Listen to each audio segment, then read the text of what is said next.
Эртеге дозокко түшүп калгандар кыйкырып, азапталып, ыйлап, өкүрүп кор болгондо бейиштиктер сурайт экен.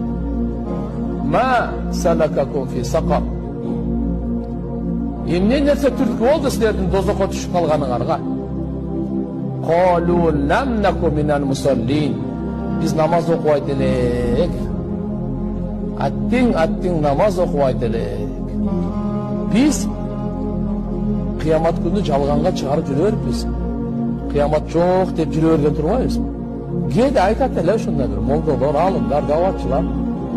Kıyamet бар кайра тирилебиз. Ар бир кылган жакшы жаман амалдарыбыздын отчету болот. Esep kitebi болот. Allah'ın алдында нематтарына жооп беребиз. Сурак бар. Бейиш акыйкат, тозок акыйкат десе, айта берет, барып келиптирби деп